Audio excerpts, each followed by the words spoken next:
Բարեկալու Civilnet, մինչ հարցազրույցին անցնել եմ, մենք խնդրում ենք ձեզ բարոյթագրվել Civilnet-ի YouTube-յան էջին, ինչպես նաև հավանել եւ տարածել սոցիալական ցանցերի ձեր էջերով այս տեսանյութը, իսկ եթե գնահատում եք անկախ լրագրությունը, խնդրում ենք այցելել Civilnet-ի կայքեջ եւ սեղմել donate կոճակը, ինչպես նաև շատ շնորհակալ ենք նրանց, ովքեր արդեն դա արել են։ Իսկ իմ հյուրը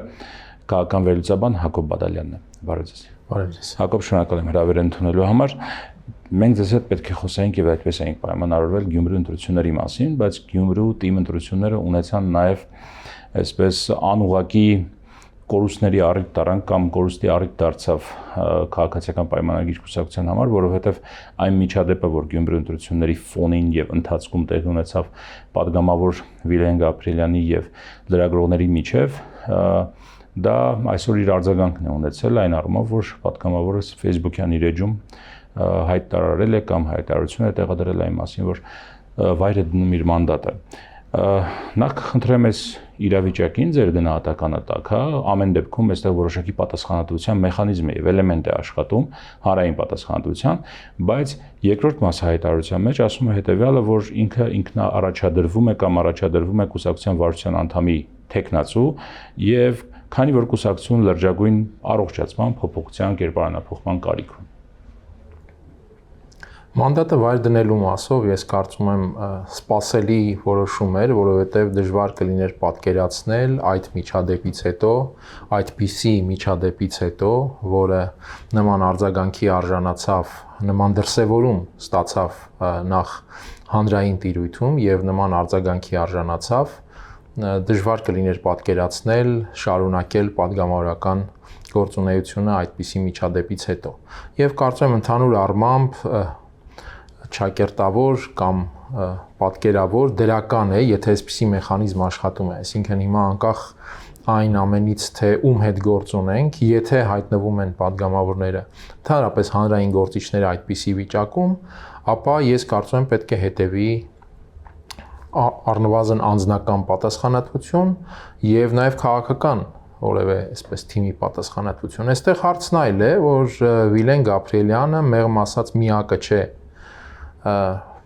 թե կառավարող խմբակցության շրջանակում, թե կուսակցության ընդհանրապես, որ հայտնվել է այսպիսի աղմկոտ վիճակում, խոսքը կոնկրետ նման պարագայի մասին չէ, բայց հանրային աղմուկի արժանացած այսպիսի վիճակում եւ ցավոք սրտի միշտ չէ, որ մենք տեսել ենք այսպիսի դրսևորումներ, թե տվյալ անձի որոշմամբ, թե թեկուզ քաղաքական ուժի որոշմամբ։ Օրինակ նկատի ունենք երևի Անդրանիկ Քոչարյանի եւ լրագրողների Անդրանիկ Քոչարյանը, այսինքն նաեւ լրագրողներից մեկի միջև տեղի ունեցած միջադեպը, վերջին միջադեպը, բայց ոչ միայն։ Այդ առումով այստեղ տեսեք մի դեպքում աշխատում է այդ պատասխանատվության ինստիտուտը մարդը վայր է դնում մանդատը, մյուս դեպքում եւ կուսակցականները եւ ինքը ամեն ձև փորձում են այսպես իրենց համար հարթել իրավիճակը եւ առաջ անցնել, չփորձելով այդ պատասխանատվության դաշտ մտնել եւ որոշակի ինչ-որ մեկնաբանություններ կամ արդարացումներ բերել։ Ինչու մի դեպքում աշխատում է այդ պատասխանատվության ինստիտուտը, մյուս դեպքում չի աշխատում, այսինքն այնինչ չի ներվում, եթե այսպես ասենք, Վիլեն Գաբրիելյանին ներվում է մյուս կուսակցականներին։ Ես իհարկե այստեղ չգիտեմ Վիլեն Գաբրիելյանին պարտադրել են դնել մանդատը, թե նա ինքը անձնապես հասկանալով, թե ինչ տգեղ պատկեր ստացվեց, պարզապես որոշել է այդ անձնական պատասխանատվության դաշտում կայացնել այդպիսի մանդատը վայր դնելու որոշում, ինձ դա հայտնի չէ եւ հետեւաբար չեմ կարող ասել մի դեպքում պարտադրել են Վիլեն Գաբրիելյանին, մեկ այլ դեպքում չեն պարտադրում այլոց, բայց այո, բայց այն, որ կառավարող ուժի այդ քաղաքական պատասխանատվության մեխանիզմը այսպիսի դեպքերի համար, վարքաբանության համար մեղմ ասած ցածր մակարդակի վրա է, ես կարծում եմ այստեղ կասկածից վեր է։ Եվ ինչպես նշեցի, բազմաթիվ օրինակներ կարող ենք հիշել, երբ իսկապես պետք է լիներ, բայց մենք չենք տեսել այդպիսի պատասխանատվության դրսևորում։ Ինչ է նշանակում իշխող կառավարող կամ իշխող ուժը ունի կերպարանափոխման կամ դրժագույն փոփոխությունների առողջացման կարիք։ Սա մի կողմից իհարկե նշանակում է ներիշխանական, ներկուսակցական հաշիվների պարզաբանում, հարաբերությունների բարդություններ, բաժանարար գծեր, որոնք այսպիսի իրավիճակներում դուրս են գալիս որոշակիորեն ջրի երես, եւ ընդհանուր առմամբ իհարկե կառավարող ուժի համար ես կարծում եմ կա այդ նկարագրային խնդիրը, այսինքն ընդհանուր Նիկոլ Փաշինյանի մակարդակով ես կարծում եմ արձանագրվել է դա, պատկերացնում են, որ այն նկարագիրը, որ կա այսօր քաղաքացիական պայմանագիր կուսակցության շուրջ որպես կառավարող ուժ, դա մեղմ ասած բավարար չէ կամ լուրջ խնդրահարույց նկարագիր է, ճակերտավոր իմաստով, առաջիկա ընտրության համար եւ պետք է այն փոխել։ Այսինքն այս երկու շերտերը կան, ներքին բաժանումներ, տարբեր կարծիքներ եւ այլն, եւ իհարկե ընդհանուր առմամբ կառավարող ուժի համար այս խնդիրը ես առիթ ունեցել եմ այս մասին տարբեր գրառումներ անելու եւ նաեւ խոսելու, որ ընդհանուր օրինակ այդ հեծանվային արշավից սկսած սա process է, որտեղ Նիկոլ Փաշինյանը փորձում է ինչ-որ նկարագիր փոխել եւ նաեւ սա ենթադրելու է ըստ իս որոշակի թիմային փոփոխություններ, այսինքն արձանագրում են, որ կա խնդիր, այս թիմը ի վիճակի չէ, այս թիմով հնարավոր չէ որևէ բան ակնկալել ընտրական արշավի տեսանկյունից, համապետական նկատի ունեմ, եւ մենք տեսնում ենք նաեւ, որ Գյումրիի ընտրությունն էլ դա ցույց տվեց թիմ մակարդակում, եւ հիմա պետք է այդ խնդիրը լուծել, փորձել ինչ-որ նոր նկարագիր հաղորդել կառավարող ուժին։ Հեծանիվն է այդ խնդրի լուծման փորձ, ինչպիսին սա գնահատման խնդիր է։ Կրթությունը նորաձև է, այդ արշավն է, այդպիսի մի փորձ, իրական Հայաստանի գաղափարախոսություն ասվածի շուրջ հիմա այդ բանախոսությունների շարքը, որ կազմակերպում է Նիկոլ Փաշինյանը, դա եւս այդ փորձի շրջանակում է, եւ սա, ինչպես նշեցի, նշանակելու է նաեւ ներթիմային վերադասավորումներ, ինչ որ մարդկանց պետք է երկրորդ պլան տանել, ինչ որ մարդկանց առաջին պլան բերել, փոխել ինչ որ դեմքեր եւ այլն եւ այլն, սա բնական է կուսակցության ներսում առաջացնելու է նաեւ ներքին դիմադրություններ, այսինքն որևէ մեկը չի ցանկանա լինել այդ նկարագրի փոփոխության գինը կամ վճարել այդ նկարագրի փոփոխության գինը իր դիրքով, իր կարգավիճակով եւ այլն, կամ խավության նոխած դառնա, կամ պարզապես դիրքը զիջի, որովհետեւ բավական յուղոտ դիրքեր են ըստ էության իշխանական կամ իշխանամերձ, որովհետեւ մեկը չի ուզում այդպես հեշտությամբ հրաժարվել։ Գյումրիի ընտրությունը իր արդյունքով ես կարծում եմ որոշակիորեն խթանելու է այս process-ները, նույնիսկ եթե այս միջադեպը չլիներ, այս միջադեպը ընդհանրապես դրսևորում է, բայց process-ը ինքը կա եւ Գյումրիի ընտրությունը անշուշտ խթանելու էր դա, ես կարծում եմ դրանից հետո կսկսի արդեն ներքին այսպես հարաբերությունների պարզաբանման նոր ալիք եւ արդյունքը նաեւ Նիկոլ Փաշինյանի համար իմ կարծիքով առիթ է այս խնդիրը ներսում ավելի, այսպես ասենք, սրությամբ դնելու համար։ Կադրային վերափոխումներ, բարի փոփոխություն, Գյումրի ընտրությունների մասին ինչ են 5 ուժ է ըստ էության հաղթահարել անհրաժեշտ շեմը ընտրական եւ ունենալու է ներկայացություն Գյումրիի ավականիում եւ իհարկե կառավարող ուժը լիդերն է, այսպես ասած, ամենաշատ ձայներն է հավաքել, բայց այնքան չի հավաքել, որպեսզի ձևավորի միանձնյա իշխանություն Գյումրիում, մոտավորապես 37% ունի, հետո արդեն գալիս է նախկին քաղաքապետ Վարդան Ղուկասյանը 20% եւ այլ։ Ինչ է նշանակում այս հնգյակը Գյումրիի ընտրությունների արդյունքում ձևավորված քաղաքական տեսանկյունից։ Դե նախ արտահայտեց, այս պատկերը արտահայտեց Գյումրիում արկա հանրային տրամադրությունները, նաև առաջին հերթին թերևս ոչ թե կամ ոչ միայն համապետական քաղաքական տրամադրությունների տեղական պրոյեկցիայի իմաստով, այլ նաև հենց առանձնատուկ Գյումրիում տրամադրությունների եւ իրողությունների իմաստով։ Օրինակ հասկանում ենք, որ դիցուք Վարդան Ղուկասյանը կամ այլ տեխնացուներ համապետական մասշտաբով շատ ավելի նվազ դիրք կարող են ունենալ, քան ստացան Գյումրիում։ Բայց նաև կասկած, այո, այսինքն տեղային այդ առանձնահատկությունները եւ տրամադրությունները արտահայտվեցին, բայց նաև այդ ամեն ինչի հետևում ակնհայտորեն կա որոշակի համապետական ճյուղավորումներ, ոչ միայն կառավարող ուժի տեսանկյունից, այլ նաև դիցուք անցած այդ 4 ընդդիմադիր ուժերի։ Անկասկած է, որ եթե անգամ ֆորմալ ասոցիացիաներ չկան, թեպետ որոշ դեպքերում անգամ ֆորմալ ասոցիացիան կա, օրինակ Մարտուն Գրիգորյանը խորհրդարանական ընդդիմության պատիվ ունեմ դաշինքի պատգամավոր է։ Բայց անուղղակի առնչությունները բոլորի համար պարզ են, որ համապետական այդ ճյուղավորումները կան, ընդ որում դա շատ նորմալ է, ես կարծում եմ, եւ հակառակը նորմալ չէ, երբ համապետական մասշտաբում գործող քաղաքական ուժերը նույն ներկայացվածությամբ չեն պայքարում թիմ ընտրությունների համար, այսինքն դասական իմաստով հենց այդպես պետք է լինի։ Իշխանությունը այնտեղ է ձևավորվում, հետո է արդեն ինչպես այո, ամբողջ աշխարհում քաղաքական համակարգերում իհարկե հասկանում ենք, որ Հայաստանը շատ հեռու է այդ դասական քաղաքական համակարգի պատկերից։ Ըստիս արտացոլվեց իրականությունը այդ իմաստով, որը, ինչպես նշեցի, ամենևին այդպես պետք չէ համապետական մոդելի փոքրացված տարբերակ դիտարկել, բայց ընդհանուր ուժային հարաբերակցությունը պարզ է եւ Գյումրիում ըստիս հիմա ծավալվելու է արդեն ավելի համապետական մասշտաբի տանող քաղաքական որոշակի մրցակցություն ընդհուպ հենց ընդդիմադիր ուժերի միջև։ Մենք արդեն իսկ դա տեսնում ենք կոալիցիա կազմավորելու այս առաջին ժամերի կամ առաջին օրերի ընթացքում, ամենայն դեպս մինչև այս պահը օրինակ Մարտուն Գրիգորյանը չի հայտարարել իր որոշման մասին, գուցե առաջիկա ժամերին դա կլինի, բայց անկախ որոշումից ես չեմ կարծում, որ Մարտուն Գրիգորյանը այդպես կգնա կոալիցիան տորպեդահարելու որևէ քայլի, բայց անկախ որոշումից մենք տեսնում ենք բարդությունները արդեն այս առաջիկա ժամերի ընթացքում։ Եվ սա ըստիս խորանալու է հիմա ակտիվ դրսևորումով, թե այսպես գորգային, այսպես գորգի տակ եղած պայքարով, բայց խորանալու է, որովհետև այդ բոլոր ուժերը ունեն իրենց հաշվարկները համապետական ընտրության մասով։ Մենք հիմա արդեն տեսնում ենք այս ժամերի եւ այս առաջիկա օրվա ընթացքում, թե ինչպես ծավալվեց Ռոբերտ Քոչյանի եւ Սերժ Սարգսյանի թիմակիցների, այսպես մերձակաշրջապատի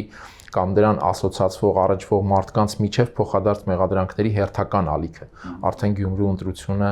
որպես առիթ դարձնելով։ Այսինքն այս բարդ process-ները դեր առջևում են, ես կարծում եմ այստեղ քննություններ, այսպես ասած, ոչ միայն իշխանության համար, կառավարող ուժի համար, այլ նաև ընդդիմադիր ուժերի համար։ Հասկանալի է։ Այդ առումով ճյուղավորումների մասին եւ աֆիլիացիաների մասին որ խոսեցիք, Գյումրու ընտրությունների այս կամ այն տեխնացուի եւ համապետական նշանակության ֆունկցիոներների, լիդերների կամ ուժերի հետ, այդ առումով Գյումրի ընտրություններում Սերժ Սարգսյանի եւ Ռոբերտ Քոչարյանի նախկին երկու նախագահների պրոքսիների դերի մասին եկեք խոսենք, հա։ Արդյոք սա ցույց է տալիս, որ օրինակ նախ ինչ դերակատարությունն է, երկրորդը, որ Սերժ Սարգսյանի եւ Ռոբերտ Քոչարյանին քաղաքական դաշտից այսպես հեռացնելու կամ նրանց ազդեցությունը զրոյացնելու մասին խոսակցությունները դեռ շատ վաղաժամ են։ Անկասկած, ես այդ առիթով հիշում եմ 2021-ի ընտրությունը եւ դրանից հետո իմ տված մի գնահատական, որ այդ 2021-ի ընտրությունը քայլ առաջ էր։ Սա շատերի մոտ առաջացրել էր տարակուսանք, թե ինչպես կարող ենք քայլ առաջ համարել, եթե նախկին համակարգի դերակատարները հակառակը ներկայացվում են վերստին խորհրդարանում եւ ստանձնում ընդդիմության, այսպես ասենք, տիտղոսային ընդդիմության դերը։ Քայլ առաջ այն իմաստով, որ հասարակությունը տեսնում է պատկերը, այսինքն տեսնում է ինչի հետ ինքը գործ ունի քաղաքական ուժերի հարաբերակցությունը եւ չի ապրում պատրանքով, որ 2018-ին իշխանություն է փոխվել, հեղափոխական ինչ-որ process-ներ են եղել, բայց դրանց հետ մեկտեղ ինքնաբերաբար փոխվել է քաղաքական համակարգը, քաղաքական համակարգի տրամաբանությունը, որակները եւ այլն։ Մենք տեսանք ցավոք սրտի ծանր պատերազմի եւ կորուստների, այսպես ասած գնով, տեսանք, որ այդուհանդերձ համակարգային փոփոխություն չկա երկրում եւ այս իմաստով քայլ առաջ էր այն, որ մենք առերեսվեցինք այդ իրականությանը։ Ըստ այդմ այդտեղից է առաջանում հարցը ինչպես փոխել այն։ Հիմա Գյումրին ցույց տվեց, որ առ այսօր այդ պատկերը փոխված չէ եւ մեծ հաշվով, եթե կա փոփոխության ձգտում, ապա չկա փոփոխություն իրականացնելու ճանապարհը պատկերացնող կամ կարողացող այն ուժը, որը կստեղծեր նոր իրավիճակ եւ նոր համակարգ բերելով մրցակցային, այսպես ասենք, իրականություն։ Եթե չկա դա, մրցակցում են այն ուժերը, որոնք Հայաստանում ունեն համակարգ որոշակի իմաստով։ Դրանք են այսօր գործող իշխանությունը, իշխանության բերումով եւ նախկին իշխանությունը, նախկին իշխանության բերումով եւ պահպանված ռեսուրսներով։ Հիմա այստեղ իհարկե հնարավոր է արհեստական փոփոխություններ, չգիտեմ, արգելելով, բանտարկելով կամ չգիտեմ այլ մեխանիզմներով, բայց դա իրավիճակ չի փոխի։ դա նույնիսկ մուտացիայի կարող է բերել, բայց իրավիճակ չի փոխի։ Իրավիճակ փոխելու համար պետք է ստեղծել նոր համակարգեր հասարակական հարաբերությունների, քաղաքական միջավայրի։ Դա չի ստեղծվել եւ մենք հերթական անգամ տեսնում ենք, որ այս դերակատարներն են եւ մենք առերեսվում ենք այդ իրականությանը։ Գյումրին դրա առերեսումներ հերթական անգամ։ Կարելի է այստեղ ասել մարդիկ գնում ձայն են տալիս նախկիններին եւ այլն, սա քաղաքական անպատասխանատվության դրսեւորում կլինի։ Այսինքն մարդիկ ձայն են տալիս այն առաջարկներին,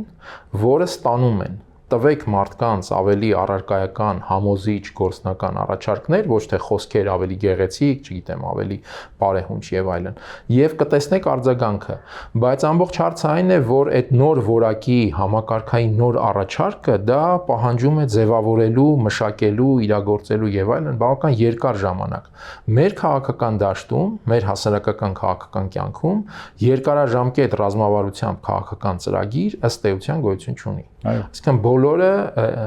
մի քիչ բիզնեսում են նաև այդ տրամաբանությունը, փորձում են հենց այս պահին ներդրում անել եւ հենց այս պահին ստանալ որևէ էֆեկտ, երկարաժամկետ ներդրումներ ոչ մեկ չի ուզում անել։ Որևէ երկարաժամկետ քաղաքական ռազմավարություն այսօր ըստ էության մենք չենք տեսնում։ Միանշանակ, որովհետեւ եթե մարդիկ երկու տարբերակ ունեն, կամ գնալ որևէ մեկին ձայն տալ, առաջարկված քաղաքական ուժերի կամ տեխնացուների, կամ չգնալ ընտրություններին մեծամասամբ, ինչ օրինակ մենք տեսանք Երևանում, երբ ընտրողների մոտավորապես 60-ից ավել կամ 65-ից ավել տոկոսը չմասնակցեց ուղղակի այդ ընտրություններին, հա, եւ այդ ժամանակ երևանցիներին մեղադրում էին, որ չգնացին, ակտիվ չեղան, չմասնակցեցին։ Հիմա գյումրեցիների մեղադրում են, որ ինչ որ առումով ակտիվ եղան եւ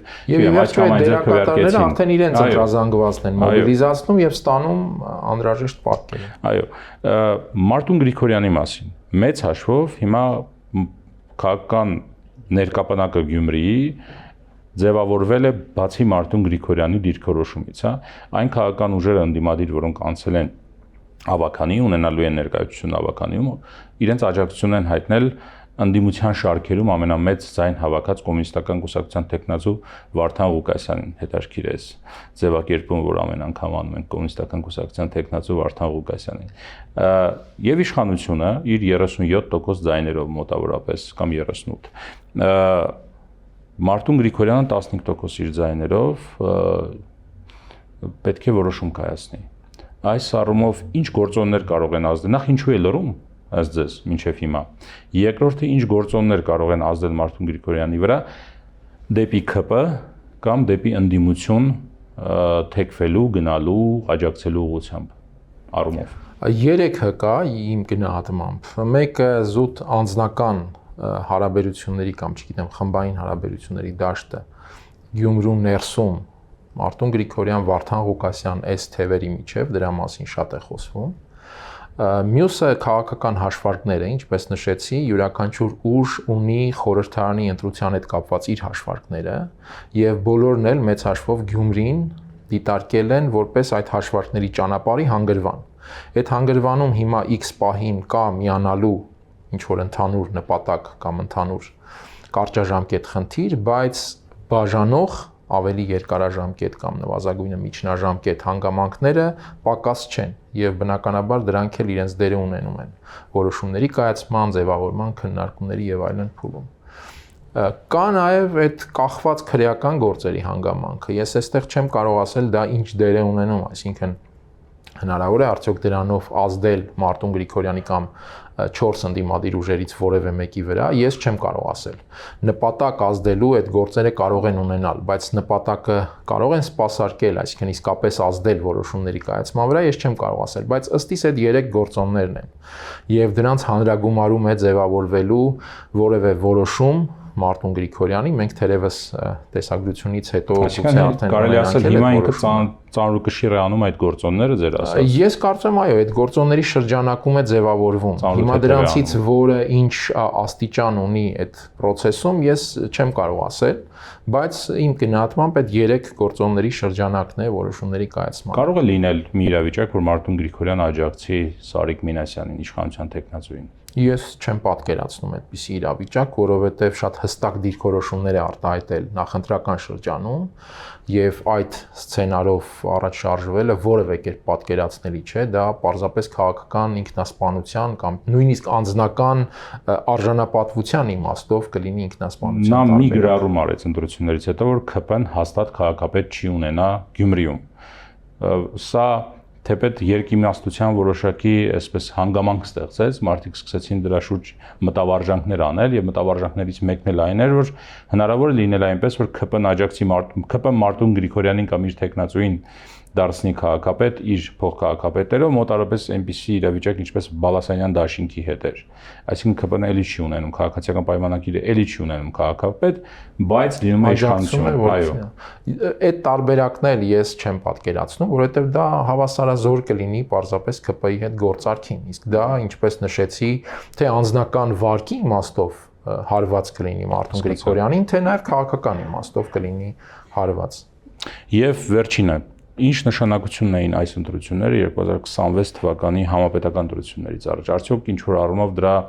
գլխավոր փորձն էին, գեներալների ռեպետիցիա, այսպես ասած, դրա գլխավոր փորձն էին։ Ես չեմ կարծում, որ գլխավոր փորձ կարող ենք բնորոշել, որովհետև ըստիս այդուհանդերձ պատկերը շատ տեղային է, տեղային մասը այս պատկերում բավական ծանրակշիռ է, համապետական մակարդակում տրամադրությունները դարձյալ այդ տեղայնության քարտեզը տարբեր է, եւ մենք կարծում եմ էապես տարբեր պատկեր կարող ենք ունենալ, որովհետև դերակատարներն էլ արդեն այլ ձևաչափով են ներկայանալու, այլ պատկեր է եղել համապետականում։ Եվ այստեղ այո, որևէ այդպես ասոցիացիա, մասնակի ասոցիացիա կամ նույնականացում կարող է ունենալ Երևանը զուտ մասշտաբի բերումով։ Մնացյալ տեղային համայնքները ես կարծում եմ այդպես չեն կարող նույնականացվել։ Անշուշտ կլինեն քննություն, փորձարկում առանձին հնարավորությունների, մեթոդների եւ այլն, բայց ես հակված չեմ դա նույնացնել համապետական պատկերի հետ։ Շնորհակալ եմ զրույցի։ Ես եմ շնորհակալ։ Սիվիլնետ տաղավարում ես զրուցեցի Հակոբ Բադալյանի հետ։ Առողջ եղեք։ Կհանդիպենք։